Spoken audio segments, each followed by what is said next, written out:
Olá pessoal, tudo bem? Estamos aqui começando mais um podcast, o nosso terceiro podcast. O primeiro foi com a minha família, o segundo foi com o meu amigo Vinícius Picari, que é o advogado de imigração. E esse terceiro agora está sendo com uma pessoa também muito especial, que é um amigo também, já vou falar dele.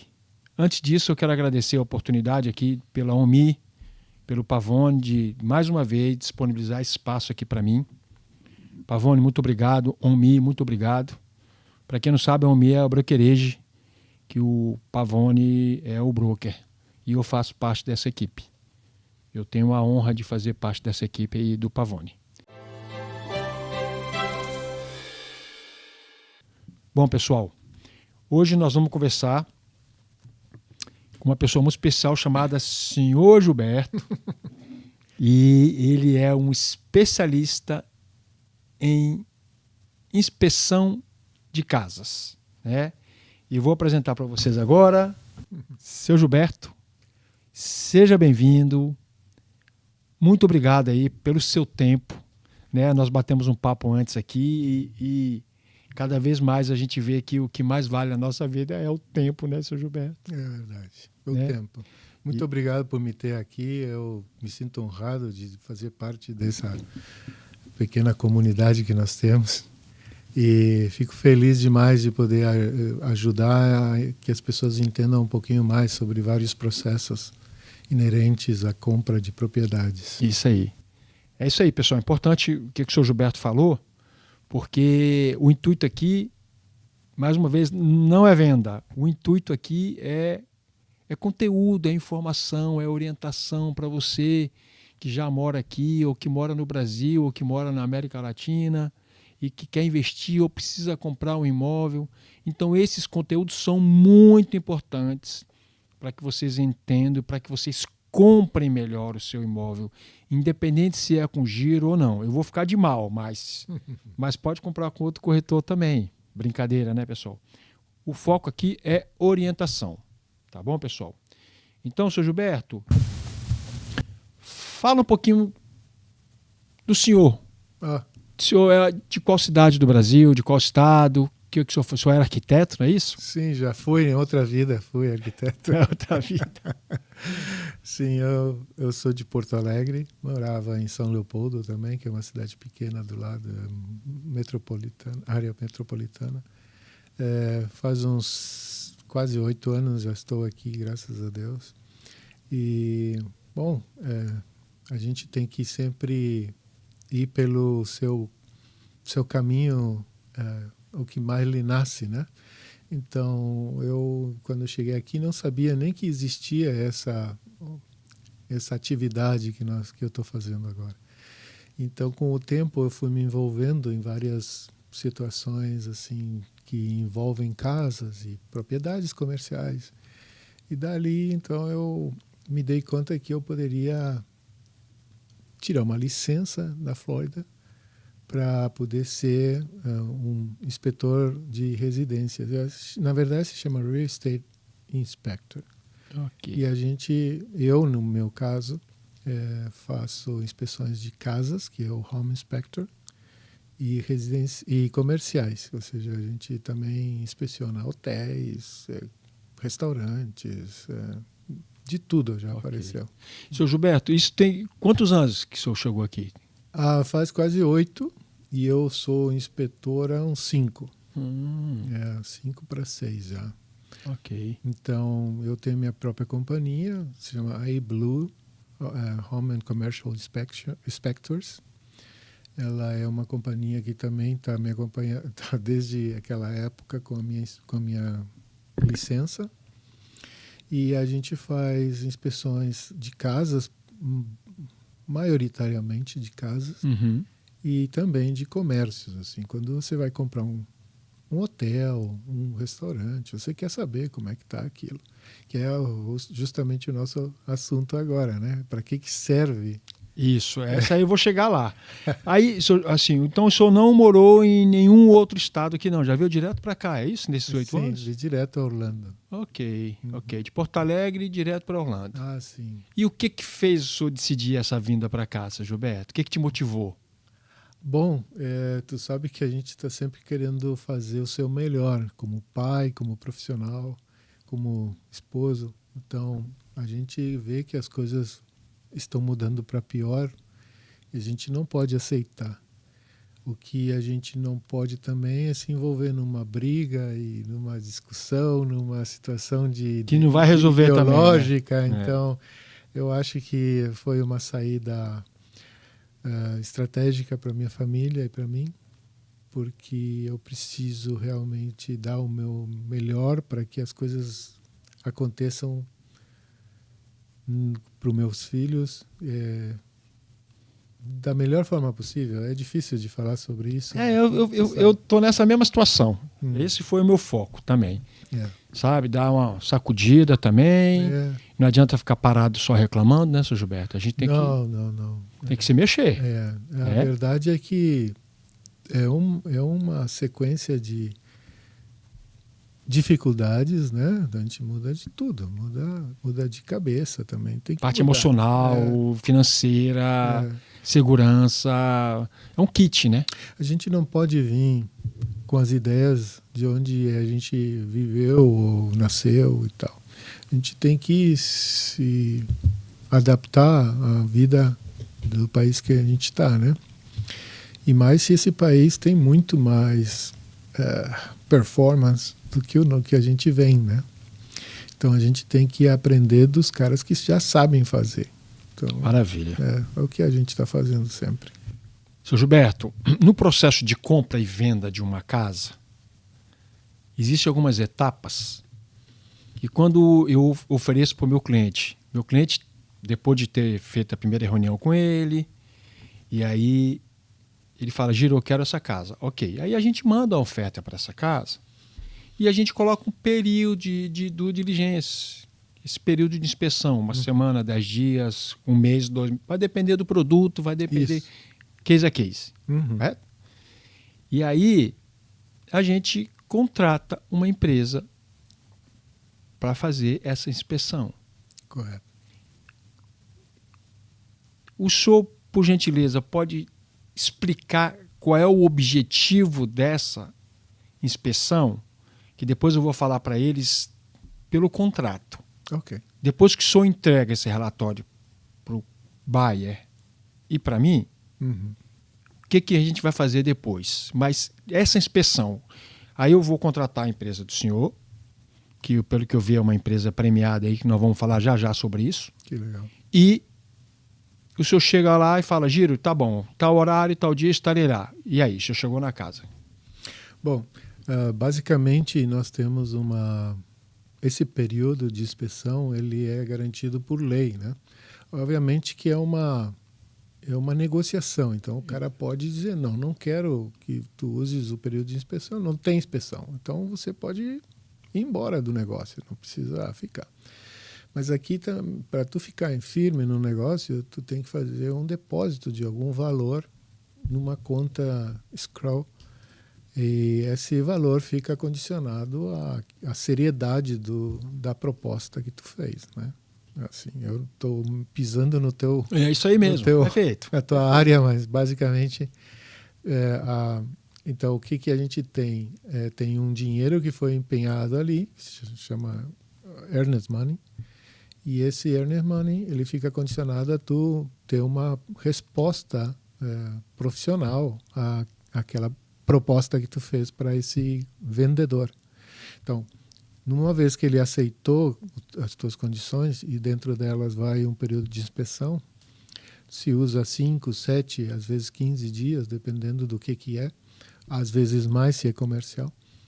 Mas basicamente tu contratas a companhia de inspeção. Essa companhia de inspeção vai lá, vai olhar as condições que está vamos chamar que é uma casa, vamos dizer que é uma casa. Então vai olhar o telhado, vai olhar o ar-condicionado, se ele está funcionando certo, se ele está mais ou menos.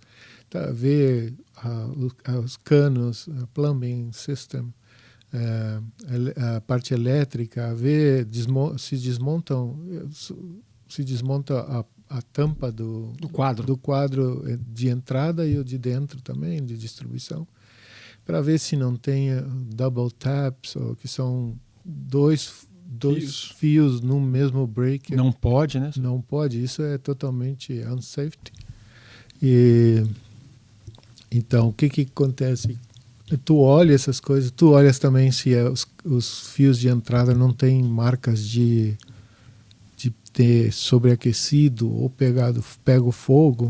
Todas essas são red flags, né? Então, tu diz, por que aconteceu isso? É uma casa que tem, sei lá, 20 anos ou menos ou tal. Por que acontecem essas coisas? E aí tu começa a puxar um pouquinho. Mas esse breaker que parece que foi sobreaquecido é do, sei lá, do micro-ondas. Aí tu dá uma olhada, vai lá no micro-ondas, tenta tirar ele do lugar. Se tu não consegue, tu tenta olhar pelo outlet, pela tomada, para ver se a tomada está em boas condições. E assim vai. Aí tu vai testando quanta voltagem tem, se é 120, 125, isso está tudo normal, né?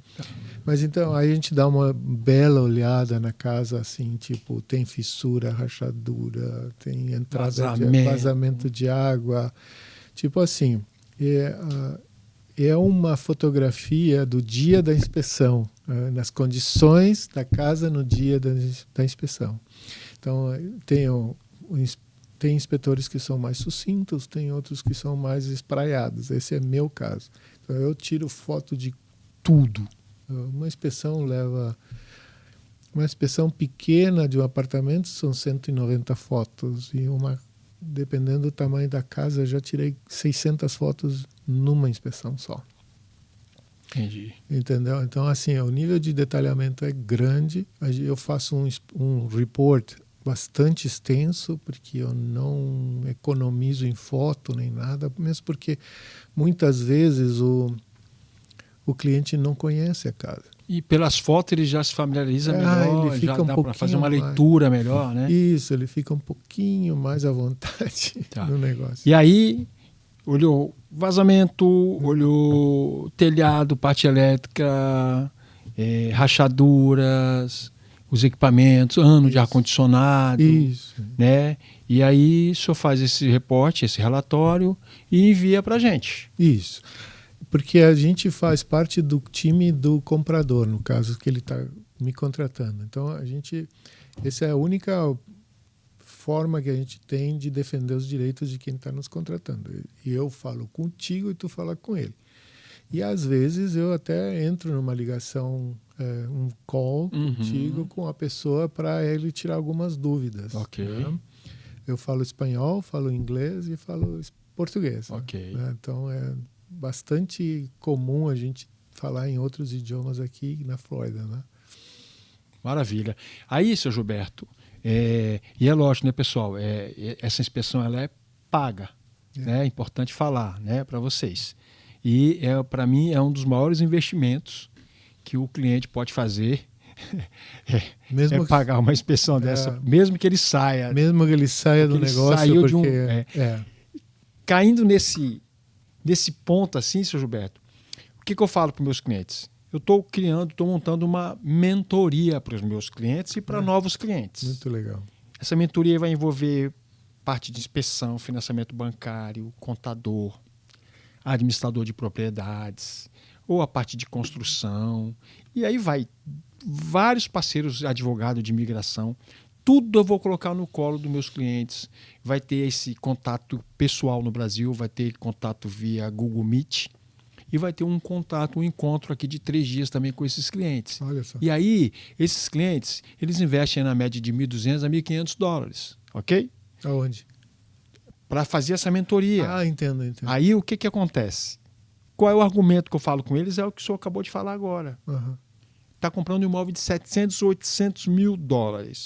O que são $1.200, $1.500 em cima disso? Até menos, né? Porque as inspeções são, vamos dizer assim, relativamente... Sim, fazendo uma comparação. São $500, Sim. $700, dependendo do tamanho da casa, pode chegar a $1.000. Não passa muito disso. E é isso que eu tento falar para o meu cliente, sabe? assim, e é opcional, não é obrigado, mas Não. um cliente está investindo 600, 800, $1 milhão aqui, não quer investir 1.200, $1.500 numa mentoria, que ele vai ter todas as explicações de compra e venda, de advogado de migração, de contador, parte fiscal, contábil. Entendo. É um investimento que ele está fazendo muito interessante para minimizar. Mesmo que tu vá comprar um imóvel de $170 mil, $200 mil, às vezes as inspeções, por exemplo, no meu caso, elas são inspeções de $400 ou 300 e poucos dólares num apartamentinho pequeno e tal, mas cada um tem o cobertor de acordo com o seu frio, né? Então, tu não pode dispensar uma inspeção, mesmo que tu está comprando um apartamento com pouco valor, porque muitas vezes as pessoas também suaram por aquele valor, por aquele dinheiro todo, né? Mesmo que seja pouquinho, né? Ou seja, não é tão pouquinho, mas basicamente não é uma casa de 500, 600 mil dólares, são apartamentos. E nesse caso, muitas vezes a gente tem apartamentos, tem muito problema dos vizinhos, né? Então, o vizinho não cuidou e deixou desbordar a banheira dele, então caiu, ficou com a mancha de água e tal, daqui a pouco cria mofo e tal. E muitas vezes as pessoas não são antenadas com isso, né? Aí tu vai comprar um negócio que depois tu vai ter que colocar um monte de dinheiro para poder recuperar, né? Entendi. Sem saber. Eu vendi uma casa tem 3 meses atrás, 4 meses atrás, e que ela foi comprada há 1 ano atrás na planta, tá? No condomínio de férias e tal. Uhum. E aí esse imóvel, o cliente recebeu uma casa de 10 quartos com 8 banheiros. My goodness. E aí o que eu falei? Faz uma inspeção. Faz uma inspeção e tal. E aí ele quis pegar a pessoa dele de referência, não tem problema. Não, tá. Aquilo que eu falei para o pessoal aqui, independente do corretor, né? Mas tem que saber com quem está fazendo, né? Uhum. E aí o inspetor, ele botou um drone, blá, blá, blá, blá, blá, já achou um baita de um problema em cima da casa que a gente não ia ver nunca. E o que eu falo para o meu cliente, seu Gilberto, eu posso acompanhar a vistoria, eu posso ir na casa quantas vezes precisar, mas eu não sou inspetor. Claro. Giro vai lá e recebe a casa para mim. Eu não posso, eu não tenho condições para receber uma casa dessa. Pegar, ir lá na Tarucom, pegar a chave, eu faço. Agora, me responsabilizar. Se tem algum vício oculto, se o ar-condicionado não está legal, ou se a peça do telhado lá que estava quebrada. Eu não posso mesmo. A janela está... Mas num caso desses, Giro, por exemplo, tem o que a gente tem um produto que se chama 11 Months Inspection. Aqui nós temos por lei que o general contractor ou construtor, vamos chamar assim, se é uma construtora, eles têm obrigação de cobrir qualquer defeito que possa ter a casa nos primeiros 12 meses. Então a gente faz uma inspeção no 11º mês, que é para pegar justamente qualquer coisa dessas que tenha potencial de acontecer. E incrivelmente eu tenho pego esse tipo de problemas, assim, que são problemas de obra mesmo, assim, de construção, né? E então aí ele pode reclamar, ele entra com um claim antes dos 12 meses e aquilo está valendo. Ok. Mas aí, o senhor acredita que essa inspeção foi feita antes de... Porque como é a casa de férias, mobilia a casa, fecha a agenda da casa lá para os clientes, para os guests, passarem 1 semana, 2 semanas e tal, começar a bloquear esse calendário para fazer uma manutenção. Então ele decidiu fazer isso antes de começar essas reservas. E inclusive, quando a Spectrum foi instalar a internet, não tinha o acesso do cabo óptico que agora a Spectrum só usa. Foi o que eu entendi. Sim. Nenhuma. Eram 70 e poucas casas.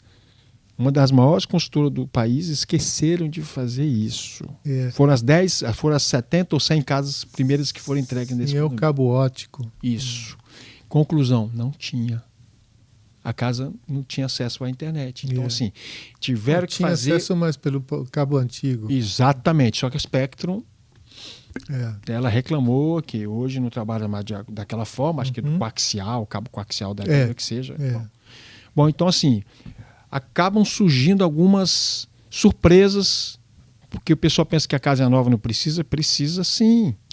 Né? Pelo menos 11 months. Ok. Ou no 10º mês ou no 11º mês, Claro. eu faço essa inspeção aí. Faz uma inspeção a varrer.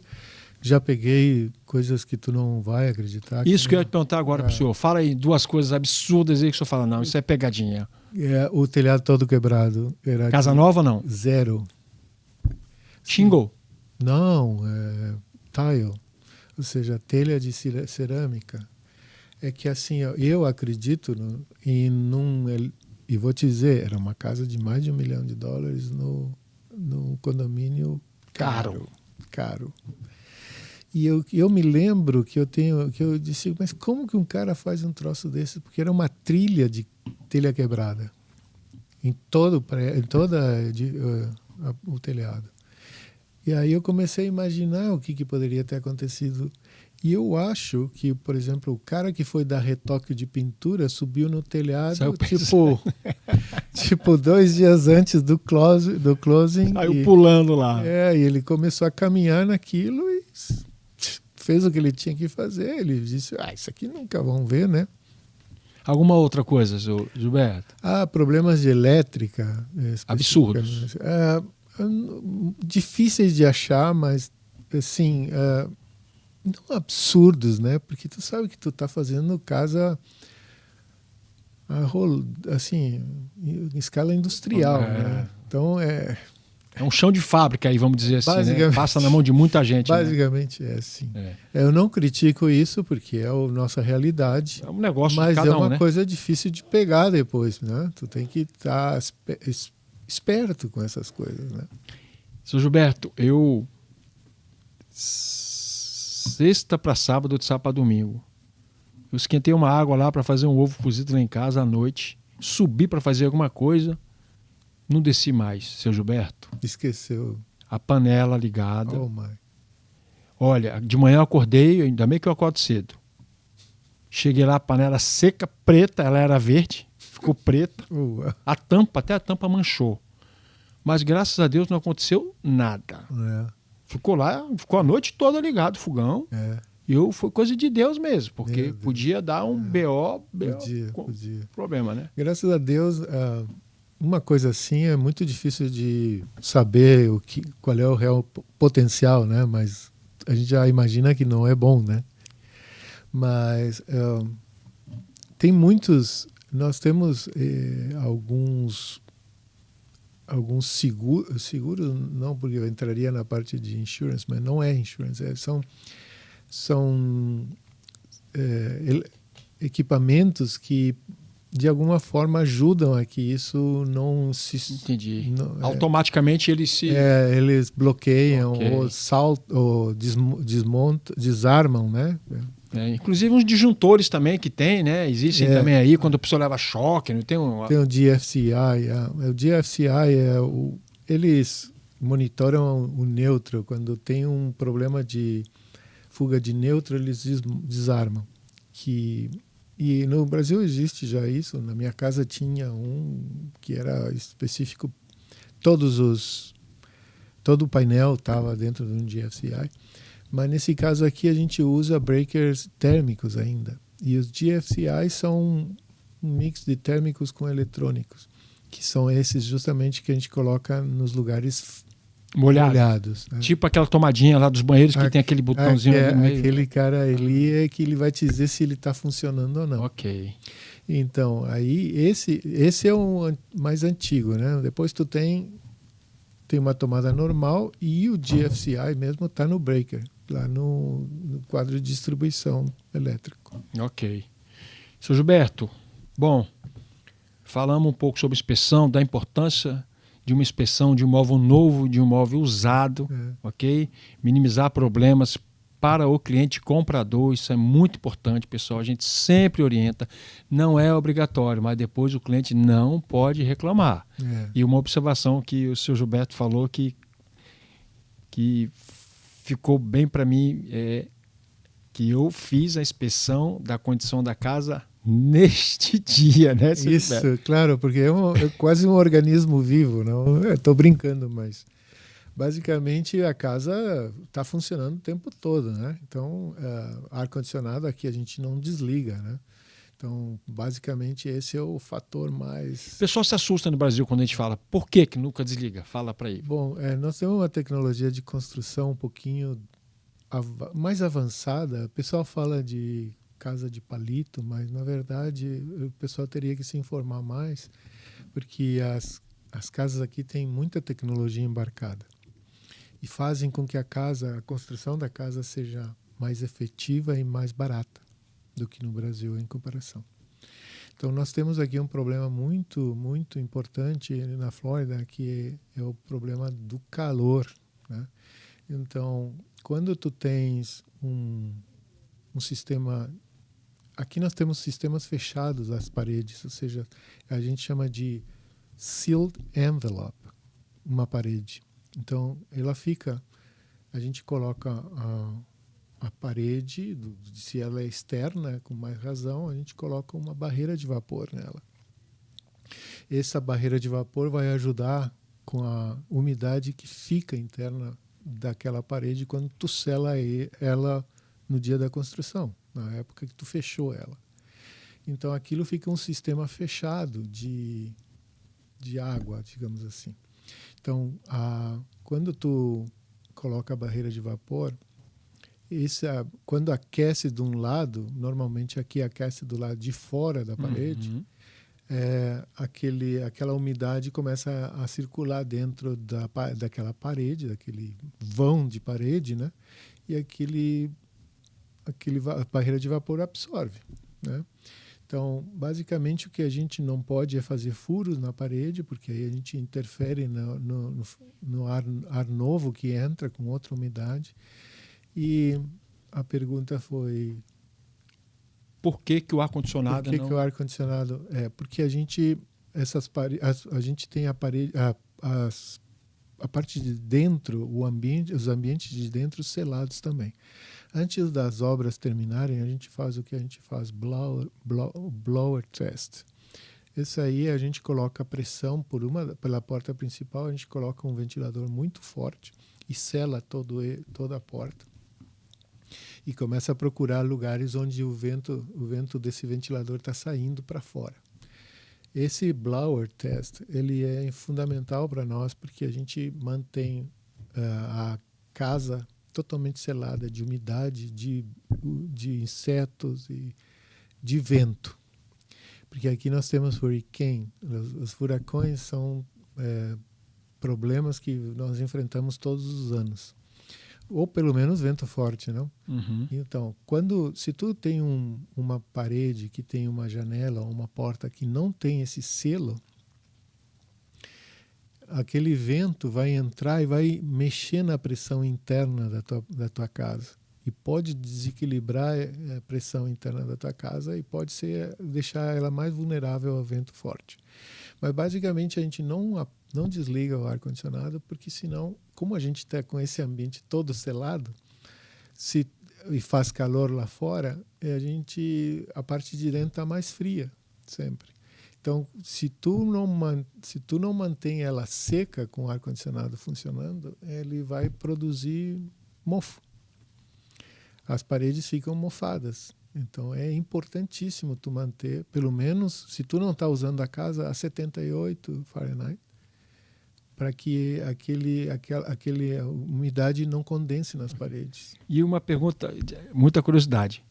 Qual é, falar, se botar tal temperatura vai estragar, qual é a temperatura ideal ou não tem isso? Porque eu já vou na casa de um amigo meu, está 69, vou na casa de outro, está 72, vou na casa de outro, está 70. 69 vai ser difícil ele chegar, né? Ele vai ficar funcionando o tempo todo, porque eu acho que eu não sou HVAC contractor, mas normalmente os caras não projetam o sistema de ar-condicionado para esse nível de frio, né? Porque é bastante frio 69. Mas sim 70, 72, basicamente cada pessoa tem uma sensação diferente de frio, né?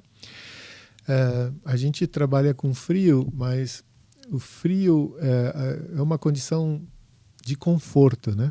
Então, a pessoa, independente de quem é, ela vai se sentir melhor de algum jeito. Principalmente para dormir, né? Para dormir, eu, por exemplo, particularmente, eu uso um pouquinho mais frio, 74. Mas deixo ele 76 o tempo todo em casa, 78 às vezes. Uhum. Quando está muito frio lá fora, a gente deixa ele no automático e quer setar ele a 75, 74. E ele fica funcionando para 74. Se está muito frio lá fora, ele vai ligar o calor. Se ele está muito, se aqueceu do outro lado e precisa frio, ele vai ligar o frio. Maravilha. Pessoal, já falamos então de inspeção, a importância de uma inspeção, casa nova, casa usada. Falamos um pouquinho aí sobre algumas situações que já aconteceram. Falamos de algumas curiosidades sobre ar-condicionado aqui na Flórida. E agora, senhor Gilberto, eu queria muito entender que prêmio é esse que o senhor recebeu, que a sua empresa recebeu. E é importante que o senhor fale para a gente, porque não desfazendo, né, da nossa associação, que seja do departamento lá de BPR, né? Uhum.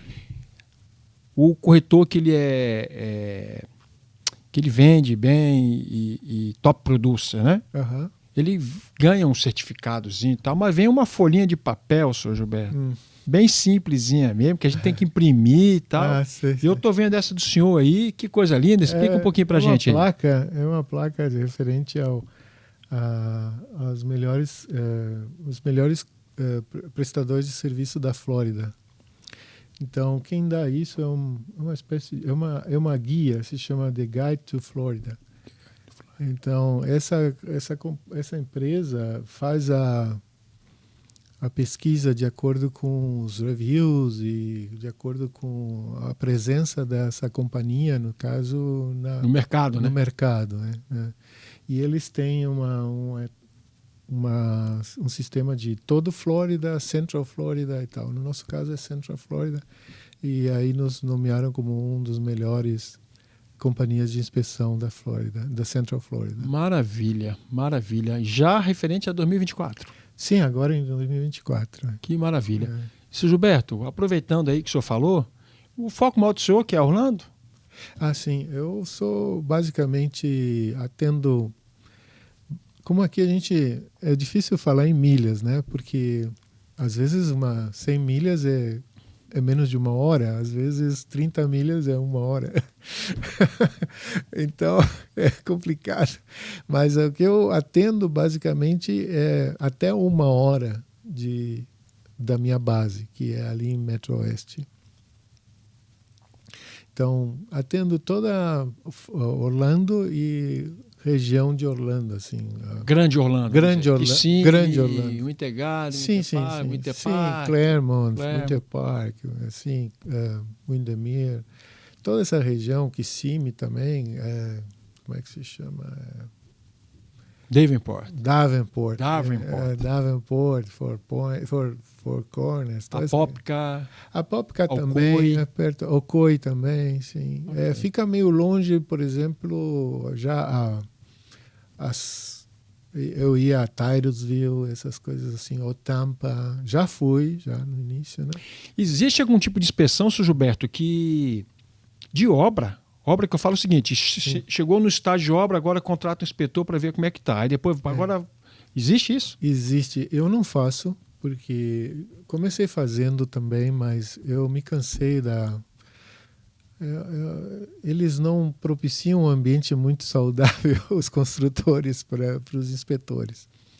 Então é bem complicado, bem complicado. E tem companhias que fazem, nós não fazemos mais, mas eu acho interessante, e mais para uma pessoa, por exemplo, que mora no norte, que está acostumado com um tipo de tecnologia, porque eles usam a mesma casa que a gente constrói aqui, é uma casa um pouquinho diferente no norte, mesmo que seja igual a planta.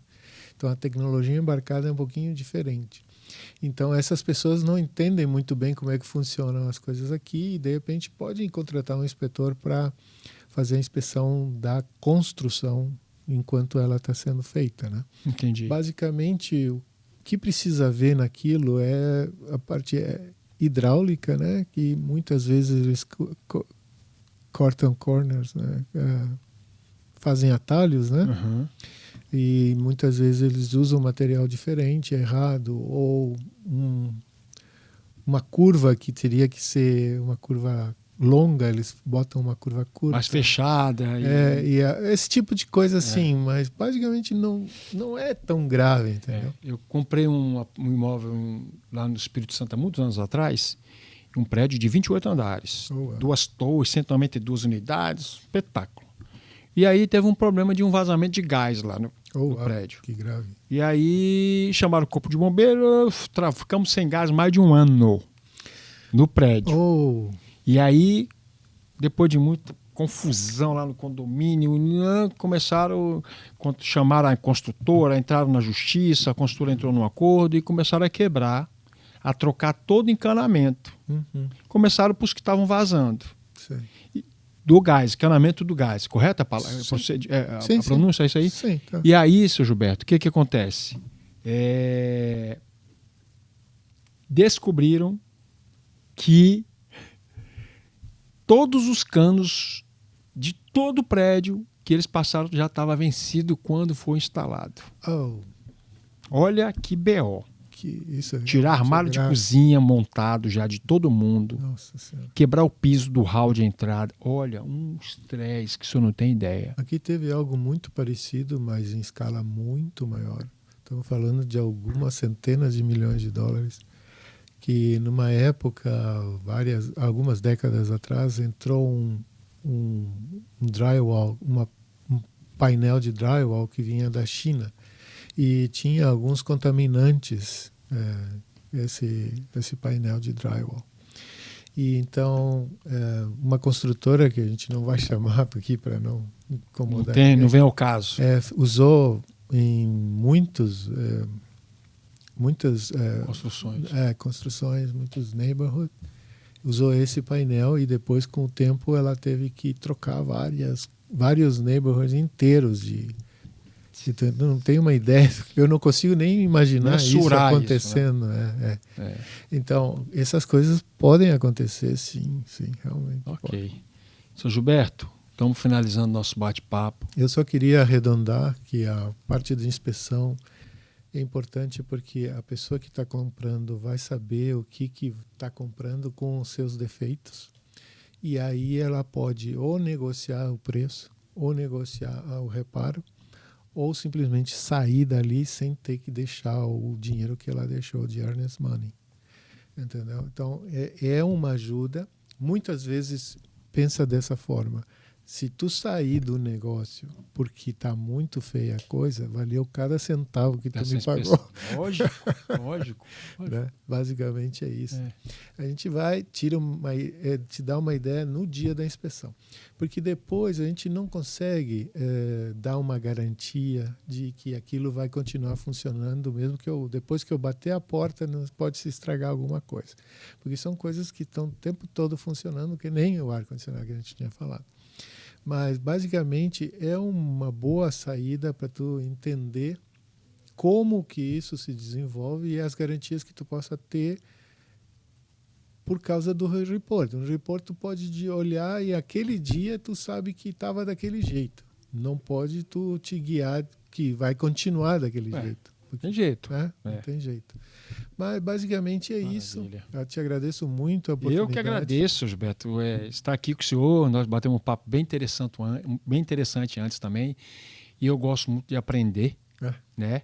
E eu gosto de conviver com pessoas, vamos dizer, mais capacitadas, mais experientes, mais inteligentes. Então a gente vai aprendendo aí e quem sabe, né, nesse bate-papo nosso inicial possam surgir aí algumas oportunidades aí de algumas coisas juntos aí, né? Claro que sim. A gente já fez algumas coisas juntos, sempre deu certo, né? Isso aí. Então. Acho que a gente tem que... A ideia é que a gente faça parte da solução dos problemas. Isso. Os problemas vão acontecer. Obra é uma fábrica de problemas. A diferença entre as pessoas que estão lidando com elas é as que fazem parte do problema e as que fazem parte da solução do problema. E o que a gente fala para o cliente, né? Porque às vezes o cliente fala, pô, Giro, por coincidência ontem um cliente, Giro, um apartamentozinho lá um quartinho de hotel lá em Kissimmee de 40 e poucos mil dólares, todo bonitinho e tal, com piscina, pô, eu vou comprar. Eu falei, cara, calma, não existe almoço de graça. Isso, As coisas não são assim. E às vezes o cliente fica chateado com a gente, mas aí eu fui levantar. A administradora desses quartinhos de hotel, elas ficam com 40% da receita. Sim. E não tem autonomia, o dono não pode usar por mais de 20 dias no ano. Sim, não. É um business, na verdade. Não pense que isso que está comprando é um... Para usar, né? Não. Não é. Ele é um business. Então eu tenho negócios melhores do que um quartinho desse de hotel. Né? Pois é. Seu Gilberto, para finalizar, mais uma vez, muito obrigado. Que Deus continue abençoando a vida do senhor, de toda a sua família, com muita saúde, muita harmonia e muita paz. O que eu mais peço para Deus hoje é ter paz, seu Gilberto, é poder dormir sossegado, é ver nossos filhos bem, nossa esposa, sabe, tudo certinho, né? Mas não é fácil, né? Um dia a dia, cada dia que a gente acorda, a gente tem que tá preparado emocionalmente para tudo. Mas tem que poder olhar pela janela também. Tem que poder olhar pela janela. Ou seja, a gente está trabalhando, mas de vez em quando a gente dá uma espiadinha para ver a paisagem, não que tem tá jeito. Bonita, as coisas boas que a vida nos oferece. Né? E aí, seu Gilberto, minha última pergunta, e é uma curiosidade, mas com o intuito de a gente tentar mostrar para as pessoas o que elas podem melhorar também, assim. Então a pergunta é: o que mais incomoda o senhor das pessoas? Que pergunta? É um pouco diferente, mas é interessante porque a gente, do meu lado, o que mais me incomoda, por exemplo, é a falta de bom senso das pessoas, sabe, seu Gilberto? Sabe? As pessoas têm que saber o limite até onde podem ir. Sabe? Isso me incomoda muito. Eu queria, por curiosidade, o que incomoda o senhor? Olha, eu tenho 62 anos. Já passei por muitas coisas na minha vida, ou seja, trabalhei muito em lugares onde o nível cultural das pessoas não sempre é o melhor, né? Ou seja, as pessoas estão sobrevivendo também, né? Então, eu acho que fundamental para as pessoas se darem bem na vida é um pouco de seriedade com as coisas que pensam e com as coisas que fazem. Ou seja, tem que ter uma ideia exata do quem tu eres. Tu eres alguém que é balizado pelo que tu fazes, não somente pelo que tu pensas. Porque muitas pessoas têm muitas boas intenções, mas elas não agem da forma correta. Então, muitas vezes as pessoas se passam de... eu não me lembro mais o nome da palavra, mas quando ela quer ganhar demais sobre aquela coisa. Assim, olho grande, né? O famoso olho grande. Eu acho que essas não é que me incomodem, porque muitas vezes não me afetam. Porque não convive, né? Evita, né? Essas pessoas também, né? A gente não pode ficar escolhendo, né? A gente faz o trabalho da gente, mas a gente vê que as pessoas são assim. Então, a gente tem que tratar de que as pessoas não sejam tão avaras, e que sejam mais honestas consigo mesmo e que vivam uma vida mais sossegada, sem tanto estresse, sem tanta gana, né? Que o trânsito seja melhor, que os negócios saiam mais fáceis, né? Que o trânsito seja melhor, isso aí. Então, desculpa, eu não... É perfeito, é isso aí mesmo, porque uma coisa acaba puxando a outra, né? Porque essa pessoa que é temperamental, que é explosiva, quando está dirigindo vai desrespeitar um ou outro, e aí vai. Tanta coisa errada que a gente está vendo aí. Esse intuito é de tentar sensibilizar as pessoas mesmo, para cada um avaliar a si próprio mesmo. É isso. Ninguém tem que julgar ninguém. Não, só ninguém é perfeito. Tu tem que te julgar. Isso aí. Mas ninguém. Maravilha. A gente não foi apontado como juiz de ninguém. Maravilha. Pessoal, esses podcasts que eu faço, eles são um pouquinho demorados, mas tem muito conteúdo importante para vocês. Não deixem de assistir, cliquem aqui no sininho do meu canal, curtam, compartilhem, divulguem esse vídeo para os seus amigos. Às vezes não é importante para você, mas pode ser importante para algum amigo seu que esteja querendo comprar algum imóvel aqui, ou que já tem imóvel e está precisando de alguma orientação. E é isso. Me coloco à disposição de vocês. Sou Giro Chimizo, sou especialista em gerar renda passiva em dólar através de aluguéis ou de construções aqui na Flórida. Me coloco à sua disposição. Meu QR Code está aqui embaixo. Só clicar no QR Code, diretamente me chama no WhatsApp que a gente bate um papo.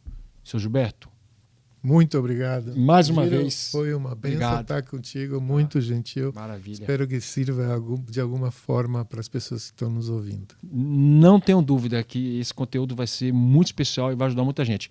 Repetindo isso, Gilberto, esse aqui é o meu 3º podcast. Olha, que honra. Maravilha. Tamo junto. Obrigado mais uma vez. Obrigado, tá bom? Gentil.